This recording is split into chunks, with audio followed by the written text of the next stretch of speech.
নমস্কার, আমি তরুণ ঘোষ। ওপারে পুশ ইন আর এপারে ডিপোর্টেশন।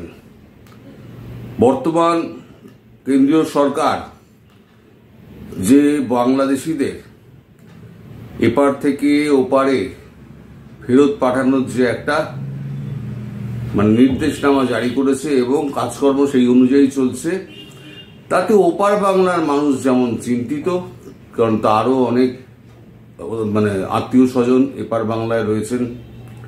এপার বাংলাতেও যারা আছেন তারাও খুব চিন্তিত ডিপোর্টেশন নিয়ে। এখন কারা এই ডিপোর্টেশনের আন্ডারে পড়বে, কারা এই আন্ডারে পড়বে না, সেটা এখন বিস্তারিতভাবে কিন্তু সরকার থেকে কোনোভাবেই বলা হয়নি।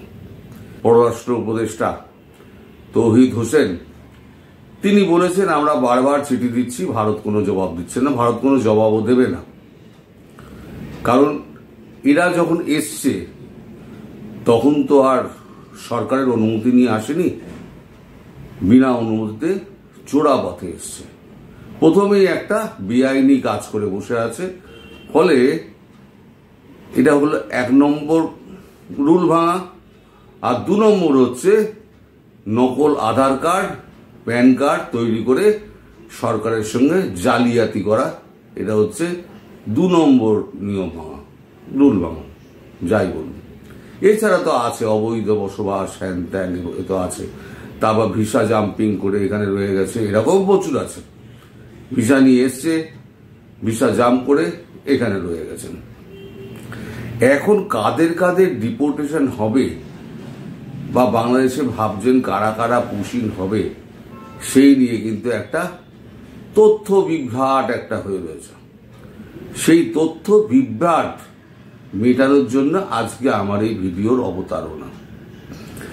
ভিডিওটা অনুরোধ করছি সবাই শেষ পর্যন্ত দেখবেন, না হলে পরে আপনারা বুঝতে পারবেন না যে কারা কারা ডিপোর্টেড হবেন, অথবা বাংলাদেশিদের যারা সাইডে আছেন তারা বুঝতে পারবেন কারা কারা পুশ ইন হবেন। অনেকেই কিন্তু এর মধ্যে ধরা পড়ছে, যে সংখ্যা আপনাদের বলা হচ্ছে সেই সংখ্যার থেকে অনেক বেশি পুশ ইন করা হচ্ছে, অনেক বেশি। কত গুণ আমি বলবো না, তবে অনেক বেশি। আর অনেকে আছে যারা এই সমস্ত জেল খাটা, তারপরে পুলিশের মার, এই সমস্ত থেকে রেহাই পাওয়ার জন্য নিজেরাই নিজেদের দেশে ফিরিয়ে নিয়ে যাচ্ছেন বাক্স প্যান্টের সঙ্গে। সেগুলো হিসেব তো আর বাংলাদেশ সরকার জানেই না। তো এইসব নিয়ে একটা কিন্তু ঘেঁটে যাওয়া অবস্থা। আজকে সকালে কর্ণাটক থেকে একজন বাঙালি আমার ফোন করেছিলেন। আমি তার গোপনীয়তার উদ্দেশ্যে তার নাম বলবো না, কর্ণাটকের কোন শহরে থাকেন তাও আমি বলবো না, কিন্তু তিনি আমাকে বলেন এই নিয়ে একটা তথ্য বিভ্রাট চলছে, মানুষ কিন্তু জানতে পারছে না, আমরা অনেকেই আতঙ্কে আছি। আপনি যদি একটু খোঁজ খবর নিয়ে এই ব্যাপারে একটা ভিডিও করেন, তাহলে কিন্তু ওপার বাংলা এপার বাংলা দু বাংলার মানুষই একটুখানি শান্তি পেতে পারে। তা আমি এই সকালবেলা ওনার, আজকে তো এমনি রোববার, লোকজনকে পাওয়া মুশকিল, তাও যে কটা লোককে পেয়েছি, পেয়ে আমি যে খবরটা আমি করেছি সেই খবরটা আমি আপনাদের বলছি। তার আগে এই ভদ্রলোক খবর হঠাৎ পেলেন কেন, হঠাৎ এটা নিয়ে আমার ফোন করলেন কেন? কারণ আজকে আনন্দবাজারে, উনি অনলাইনে নিশ্চয়ই দেখেছেন, আনন্দবাজারে একটা খবর বেরিয়েছে, সেটা হচ্ছে লিড নিউজ। যাবতীয় কাজের আড়ালে লুকিয়ে রহস্য, 40,000 দিলেই হাতে আসল কার্ড।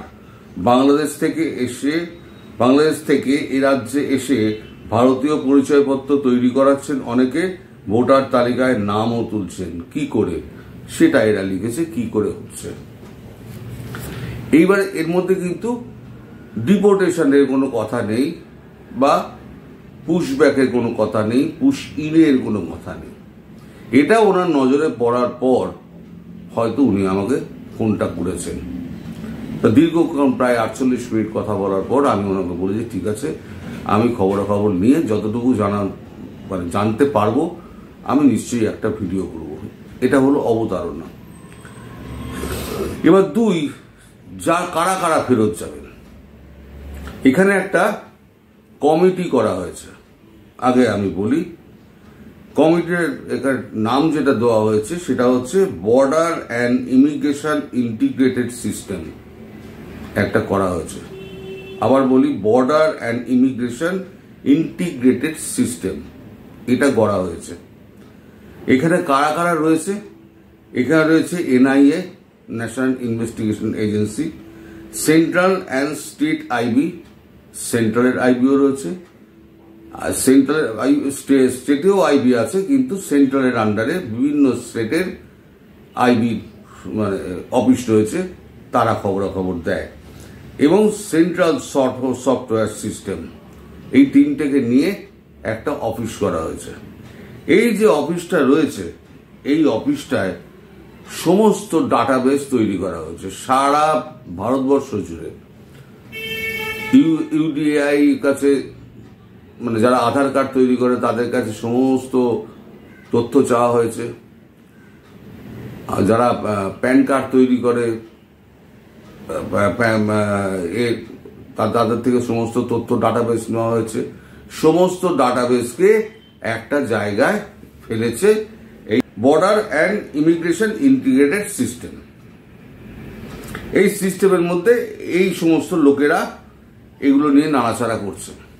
এবার হচ্ছে কি, ধরুন ওপার থেকে আসছিল, ওপার থেকে এসে এখানে একটা দালাল ধরলো, সেই দালাল করলো কি, তার ছবিটা নিল এবং তাদের কাছে ভিন রাজ্যের সমস্ত লোকজনে যারা মারা গেছে এরকম লোকজনের নাম, তার পরিচয়পত্র সমস্ত কিছু দিয়ে তার একটা অ্যাপ্লাই করে দিল।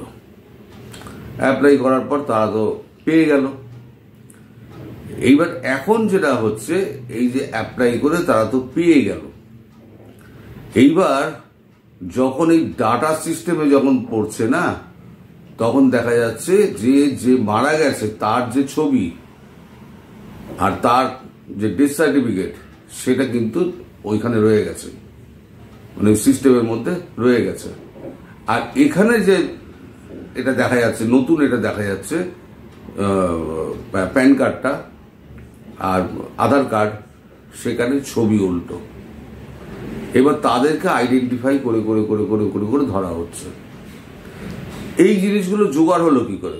এই যারা দালাল আছে না, প্রথমে দালালগুলোকে ধরা হয়েছে, দালালগুলোর সমস্ত কম্পিউটার বাজেয়াপ্ত করা হয়েছে, তাদের থেকে নথিপত্র বাজেয়াপ্ত করে ওই সিস্টেম, ইন্টিগ্রেটেড সিস্টেম, তারা ওখানে নিয়ে গিয়ে সমস্ত তথ্য তার সঙ্গে যাচাই করছে, গরমিল হলে তাদেরকে একদম ধরে ধরে রিপোর্ট করছে, বা আমরা বাংলাদেশে যেই বলুন পুশিং করছে। এইবার ব্যাপারটা হচ্ছে, সবাইকে তো রিপোর্ট করবে না, কোনো সাল ফালের ব্যাপার নেই। এখানে আর একটা জিনিস যেটা দেখা হচ্ছে, আপনার যাদের প্রতি সন্দেহ হচ্ছে তাদের সমস্ত সোশ্যাল মিডিয়া তাদেরকে চেক করা হচ্ছে। তাদের কোনো ইউটিউব অ্যাকাউন্ট থাকলে ইউটিউব অ্যাকাউন্ট চেক করা হচ্ছে, কোনো ফেসবুক অ্যাকাউন্ট থাকলে ফেসবুক অ্যাকাউন্ট চেক করা হচ্ছে, মানে এক্স হ্যান্ডেল যদি থাকে, যেটা প্রাক্তন টুইটার ছিল, সেটা চেক করা হচ্ছে, ইনস্টাগ্রাম চেক করা হচ্ছে। চেক করে দেখা হচ্ছে যে ভারতবর্ষ সম্পর্কে কোনো রকম কটূক্তি বা বক্রোক্তি বা ভারতবর্ষ সম্পর্কে কোনো রকম কুমন্তব্য সেখানে করা হয়েছে কিনা। দীর্ঘদিনের সমস্ত ইতিহাস সমস্ত চেয়ে পাঠানো হয়েছে ফেসবুক এই কোম্পানিগুলোর কাছ থেকে। সব কিছু নিয়ে এখন তথ্য ঘেটে এবার দেখা যাচ্ছে যারা এই সমস্ত কটূক্তি, বক্রোক্তি এবং মানে উস্কানিমূলক মন্তব্য করেছেন তাদেরকেই বেছে বেছে ধরা হচ্ছে। তার মানে এই নয় যে যারা এখানে রয়েছেন এবং শিক্ষিত মানুষ, এখানে পড়াশুনো করেছেন, 71 সালের পরেও তো প্রচুর লোক এসছে, তারা এখানে শিক্ষা দীক্ষা নিয়ে তারা তো চাকরি বাকরি করছে, তারা এখানে ঘর সংসার রয়েছে। ভারত সবই জানতো, এতদিন কিছুই বলেনি, ঠিক আছে করে খাচ্ছে, করে খাক। ওখানে বাংলাদেশের জনসংখ্যা বেড়ে যাবে, ছোট রাষ্ট্র, ঘিঞ্জি হয়ে যাবে, আসছে আমাদের দেশে আসুক। কিন্তু এখন যে অবস্থা হয়েছে, ভারতবর্ষ বাংলাদেশকে আর সহ্য করতে পারছে না। বাংলাদেশি যারা অবৈধ আছে তাদেরকে ধরে ধরে ধরে ধরে এরকম ফেরত পাঠানোর ব্যবস্থা হচ্ছে। এবার ধরা পড়ছে কারা? ধরা পড়ছে যারা এই সমস্ত দালাল ফালাল দিয়ে যারা এই সমস্ত করেছে, যারা বহুদিন ধরে রয়েছেন এখানে, যাদের অরিজিনাল মানে এক তৈরি ভোটার আইডি কার্ড, মানে আধার কার্ড বলুন বা প্যান কার্ড বলুন, তাই তো ধরা পড়ার কোনো সম্পর্ক নেই। যদিও তাদের থাকে, যদি আইডেন্টিফাই হয়, তাহলে পরে তাদের ওই ফেসবুক অ্যাকাউন্ট যেগুলো আছে সেগুলোকে সমস্ত আমরা চেক করা হচ্ছে। যদি সেখানে দেখা যায় ভারত বিরোধী কোনো রকম কথাবার্তা আছে, উস্কানিমূলক কথাবার্তা আছে, তাদেরকে ধরো চেক করা, ধরেও ডিপোর্ট করা হবে, অর্থাৎ বাংলাদেশের ভাষায় পুশিং করা হবে। ফলে এখন যে আপনারা যেটা আতঙ্কে ভুগছেন না, কারা যাবে কারা যাবে না, যারা অনেস্টলি এখানে আছেন, ভারতবাসী হয়ে আছেন, ভারতকে যারা ভালোবাসেন, তারা কিন্তু ডিপোর্টেড হবেন না। আর আমি বলে দিই, যা করে ফেলেছেন, যারা এখানে আছেন তারা কিন্তু এই সব সোশ্যাল মিডিয়াতে কোনো ভারত বিরোধী কথাবার্তা কিন্তু আপনারা লিখবেন না, কোনো পোস্ট দেবেন না। যদি দেন তাহলে জানবেন আপনার ওপরে কিন্তু, আপনি 71 সালের আগে এসে থাকুন আর 71 সালের পরে এসে থাকুন, আপনার ওপরে কিন্তু এই ডিপোর্টেশনের খাড়া কিন্তু ঝুলবে। ফলে আমি বলছি সাবধান। এই নিয়ে অনেক ধোঁয়াশা আছে, অনেক মানে রয়েছে, মানে মিস ইনফরমেশন বাজারে ঘুরে বেড়াচ্ছে। আমি একেবারে যতটুকু সরকারের মুখ থেকে পাওয়া যায় ততটুকুই জানাতে পারলাম। এছাড়া আরো অনেক নিশ্চিত তথ্য আছে যেগুলো আজকে রোববার আমি জানতে পারিনি।